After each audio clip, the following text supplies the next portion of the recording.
The gray stallion had broken 6 men. Broken ribs, a shattered leg.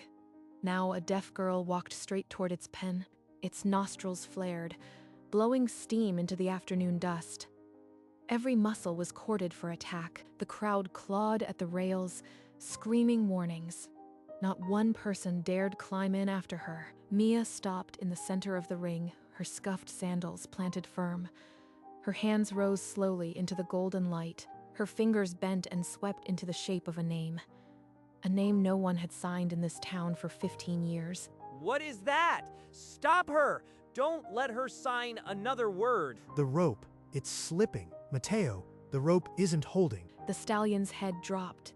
It pressed its scarred muzzle into her small, open palm and did not move. That name. She just signed Lobo. That's impossible. That horse died the night of the fire. The plaza fell so silent, they could hear the dust settling on the wooden rails. And then, as if a spell had broken, no one breathed. 3 days earlier, the gray stallion had been a ghost on the desert wind. Now it stumbled into the pen, ropes sawing its neck. 6 cowboys drove it down from the hills, their horses lathered, tempers frayed to the breaking point. This devil cost us 2 mares, but a killer horse brings a killer price. We'll break him. He'll break bones first. Look at his eye. There's nothing left in there but hate. The stallion slammed its shoulder against the rails, the wood screaming, and every man in the plaza stepped back. Its breath came in sharp, steaming blasts, and the scar on its shoulder gleamed wet in the dying sunlight. Let them stare. Let them see what a real horse looks like, and let them remember who owns it. Once it kills a man, no one will pay a cent. We should have shot it in the hills. But Matteo Reyes only laughed, and the sound cracked across the silent plaza like a promise of violence to come. Within the hour, every man in town was asking the same question. Who would be the first to try? The first man stepped into the ring before sunrise, spurs jingling like a fool's invitation. The stallion didn't wait. It whirled and launched him into the rails before his boots left the dust. The crack of bone cut the morning air. Useless. That's one. Bring the next. I want them lining up until the animal can't stand. The second cowboy lasted 4 seconds. A hoof caught him under the ribs, and he folded like paper. He's not breathing right. Call the doctor. Matteo, this is a mistake. No one's walking out of that pen. By noon, 3 men had been dragged out, one with a shattered forearm, another with blood seeping from his ear. The 4th man quit before the gate closed. The 5th, a grizzled ranch hand, lasted a full minute until a hoof gouged his thigh to the bone. They're all weaklings. This horse is worth more than their sorry bones. Put up the poster. $5,000, somebody will be stupid enough. The poster went up at dusk, pinned to the plaza's notice board with a single rusted nail. $5,000, break the gray devil. Men passed it with lowered eyes. Children were pulled away, and the stallion stood in the fading light, untouched, unbroken, waiting. The schoolhouse at the edge of town held 6 desks. In the 3rd, Mia Ruiz. Words are not sounds to me. They are shapes my hands make. Elena, the teacher, raised her from a baby left on the church steps. That horse killed 3 men. Stay away from the pen. Promise me. But Mia had already pressed her face to the fence 100 times, watching the gray stallion breathe. He is not wild. He waits. And when he looks at me, something old stirs. The stallion would lift its head and stare. It never charged the rails. It only watched her back. Mia, come away now. I will walk into that pen. I don't know why, but I will. That night, her fingers traced a name into her pillow, a name she had never been taught. Lobo. In the morning, Mia stood before Elena Aguilar, her hands moving fast and certain. I am going to walk into that pen. Please understand. He will kill you. Those brothers will laugh, and your body will be carried out. Number. He won't hurt me. I can hear him in my hands. Hear? Mia, you can't. You can't hear anything. I can't hear with my ears, but my hands know things.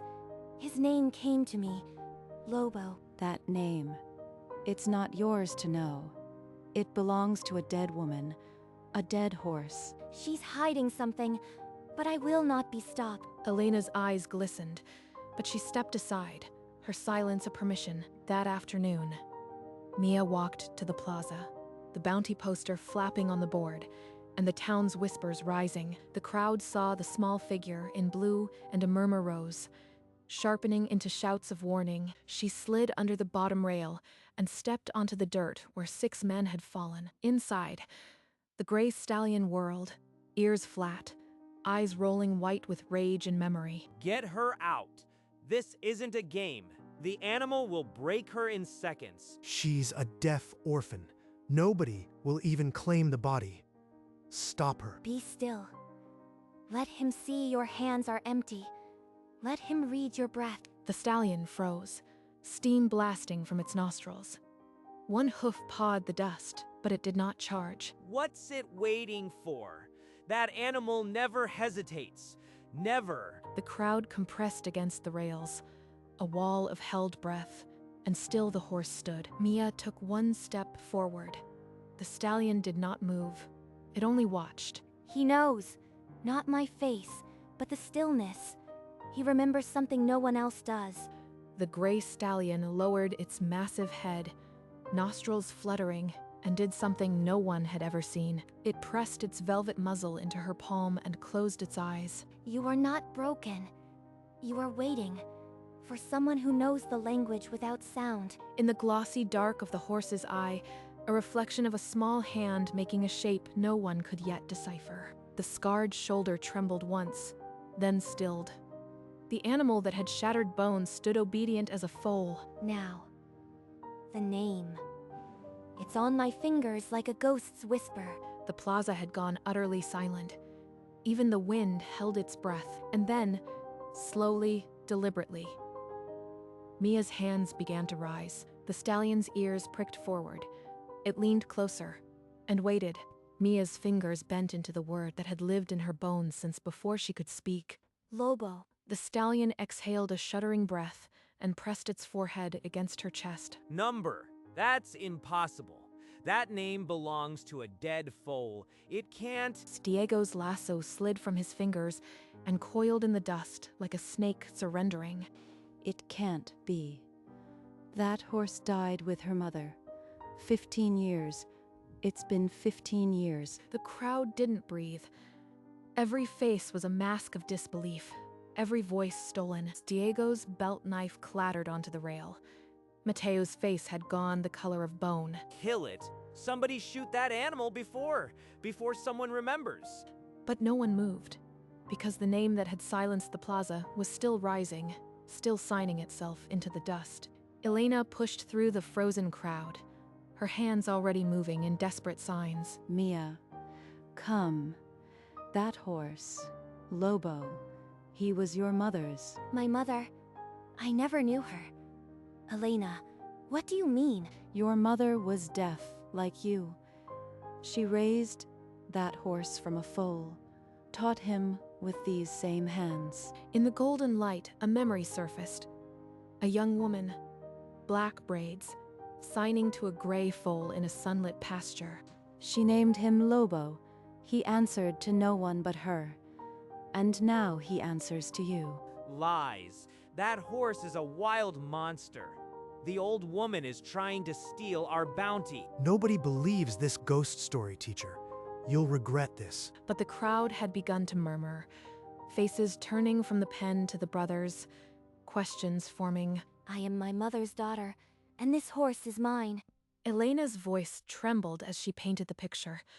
A small adobe ranch, a deaf woman, a gray foal she called Lobo. Every morning, the woman would stand in the corral and her hands would shape commands no voice could give. The foal would follow her, nuzzle her palm, and answer only to the silent language of her fingers. They were inseparable, until one night the ranch burned. Your mother never came out. My mother. She died in that fire? Elena nodded. But the foal, she said, had escaped that night, vanishing into the wilderness. For 15 years, We believed that horse had died, but he survived. He remembered. Mia looked at the wooden box Elena now held, the one she had kept for all these years. Inside, a locket and a folded paper. Your mother's locket, and a document she never got to show anyone. It holds the truth of this land. The document was yellowed, but its seal still intact. A land grant bearing the name Ruiz. The Reyes brothers' father killed your mother. He wanted this land, the land your family owned. The night of the fire, the old man sent his men. They torched the Ruiz ranch and stole the grant. Your mother was beaten, left to burn. The foal escaped into the hills. Lies! Our father was a respected man. You have no proof. That paper is a forgery. We'll see you in court, old woman. Why? Why would he kill my mother? For this, the land grant. Rancho de los Ruiz. He wanted it, and he took it. And the crowd saw it. The faded seal, the clear script. Ruiz, the brothers' faces drained of color. The truth had finally found a light they could not smother. The plaza, already silent, now felt like a tomb. Every pair of eyes turned to the Reyes brothers. The brothers moved first. Diego blocked Elena's path while Mateo stepped into the light, his shadow swallowing Mia whole. You think that paper means anything? Drop this now, or we'll make your lives a living hell. Elena clutched the land grant to her chest, but her hands trembled. I have my hands, and I have the truth. That is more than you ever had. A deaf orphan and a school teacher, you'll be laughed out of court. But the crowd had drawn closer, and their silence was no longer passive.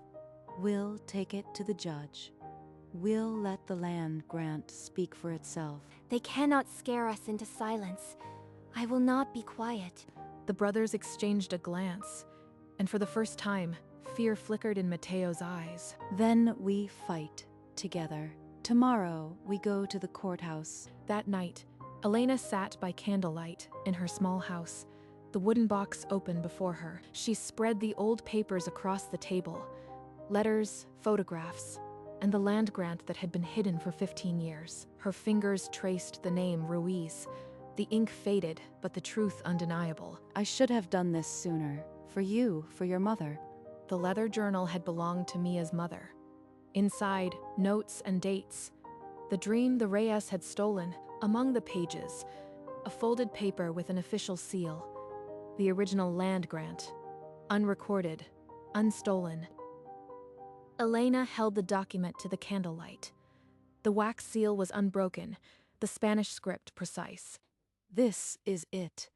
The proof. Rancho de los Ruiz.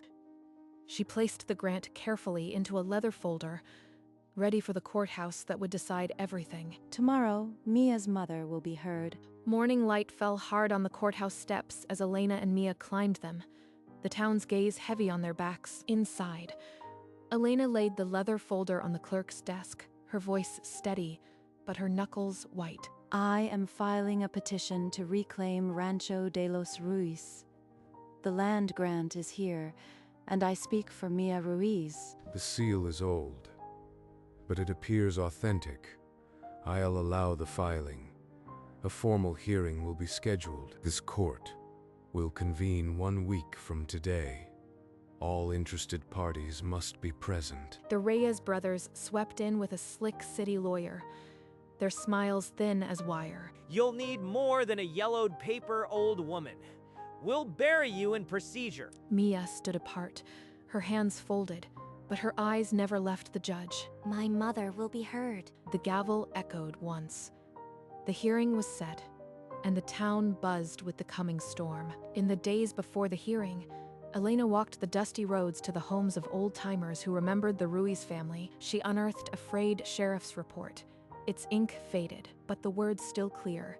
Suspicious fire. Gray foal missing. You forget what you saw that night, old man. Or your barn might burn too. But the old rancher only spat on the ground and told Elena he would testify. Fear or no fear, Mia spent hours with the court's sign interpreter.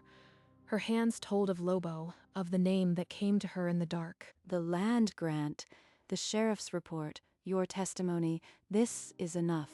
We're ready. The brothers' lawyer filed motions to dismiss, but the judge refused. The case would be heard. Tomorrow I will sign for my mother, and the truth will finally have a voice. At dawn, the courthouse benches filled with townspeople. The air was thick with salt and old anger. Elena Aguilar took the stand, her hand raised, and the room fell silent as the hearing began. Judge Herrera struck the gavel once, the crack cutting through the thick courtroom air. This court will hear the petition of Elena Aguilar on behalf of Mia Ruiz. Proceed. Objection. That so-called land grant is a forgery. She's trying to steal our family's land. Overruled. The document appears authentic. It is admitted. Elena stepped forward, the leather folder open in her hands, and the yellowed parchment seemed to glow under the courtroom light. This is the original land grant of Rancho de los Ruiz, signed and sealed by the territorial governor. The crowd leaned forward, as one necks craning to see the wax seal that carried the name Ruiz. The seal is intact. Proceed with your testimony, Miss Aguilar. 15 years ago, the Reyes patriarch set a fire. He murdered a deaf woman and stole this land for his sons. No one breathed. The truth had finally stepped into the light, and it was wearing the face of a schoolteacher. I saw the flames from the schoolhouse window. I heard the horses. I saw Don Reyes himself holding a torch. He shouted, "This land is Reyes' land now." Then they rode away and left her in the fire. Lies. She's making this up to steal our ranch. Silence. The witness will continue without interruption. Elena produced a frayed document, the sheriff's report of that night, its official stamp still legible. Suspicious fire at Ruiz property. Gray foals seen fleeing. No survivors. Signed by Sheriff Dawson himself. The brothers' lawyer stood to object, but the judge's glare pinned him back to his seat. Whispers swelled in the gallery, a tide of outrage and grief. Elena lowered the report and fixed her eyes on Mateo. The Reyes men stole a life and a land. The horse Lobo is the only witness left. The Reyes' lawyer rose, his voice oily. Is it not true, Mrs. Aguilar, that you were in love with the deceased woman? I loved her as a sister, and I will not let her murder be buried behind your cheap tactics. This whole town is poisoned against us. It's a lie. All of it. One more outburst and I will clear this courtroom. Control yourselves. Then the court interpreter led Mia to the center of the floor. The child's hands, so small, began to rise. Lobo remembers. He remembered my mother's hands. He remembered her name for him. Gasps swept the gallery. The old sheriff's report, the land grant, the horse. It all locked into a truth no one could deny. Diego buried his face in his hands. Mateo stood rigid, a man watching his whole world collapse. The judge raised his gavel, and the courtroom held its breath for the final blow. The gavel came down like thunder, and the sound rolled through every soul in the room. This court rules that the land grant of Rancho de los Ruiz is valid. It was obtained by fraud and force. The ranch shall be transferred immediately to Mia Ruiz, the rightful heir. Mateo's knees buckled. Diego let out a sound that was not human. Bailiff, take the Reyes brothers into custody. The handcuffs clicked shut on their wrists, and the courtroom erupted in stunned cheers and sobs. But Mia did not flinch. Her small hands lifted, and she signed to the judge. Thank you. The courtroom rose, and for the first time in 15 years, the name Ruiz was not a whisper. Outside, the town gathered, waiting for the child and her horse. Mia stepped from the courthouse into a town gone quiet, not from fear, but shame and wonder. The crowd that had clawed at rails parted for her without a word. She did not stop. Her sandals traced the path back to the pen. The stallion stood at the gate, waiting as if he had never doubted. She unlatched the gate. Lobo stepped out, his dark mane catching the late sun. Side by side, child and horse walked through the center of town. Not a voice rose.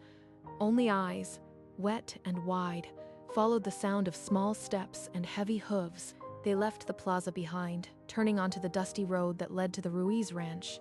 The sun dipped low, painting their shadows long, and the wasteland welcomed them home. A deaf girl and a wild stallion, bound by a name that outlasted murder, silence, and time. The Ruiz ranch was a white adobe house with blue shutters, the porch looking out over pasture that had waited 15 years. Every morning Lobo rolled in the grass, dust rising like laughter from the earth. This is what my mother dreamed. This quiet, this freedom. Inside the house, the land grant hung on the wall, its wax seal a silent witness to everything that had been taken and returned. Each evening, Mia stood on the porch and signed to the distant field. Lobo. The gray stallion would lift its head from grazing, ears swiveling, and walk to the fence. The gate bore a new plaque, Rancho Ruiz. The old name was home again. At night, the child slept by the window, the silhouette of a horse standing guard under the moon. And every day, the land healed a little more, under the patient watch of a girl who spoke with her hands. In the long golden hour before dusk, Mia stood on the porch of Rancho Ruiz. Her hands rose slowly, shaping the word that had become a bridge between past and present. Lobo. From the pasture, the gray stallion lifted his head and walked toward the fence, his scarred shoulder catching the light. He pressed his muzzle to her open palm, and for a moment, they were the only two beings under the endless sky. The land grant hung on the wall behind them, its seal a quiet promise fulfilled. Some stories are written in the dust, and some in the hands of a child. A deaf girl and a wild stallion had given the town back its quiet, and under the fading sun, Rancho Ruiz breathed again, held in the patient hands that had never needed a voice to be heard. The end.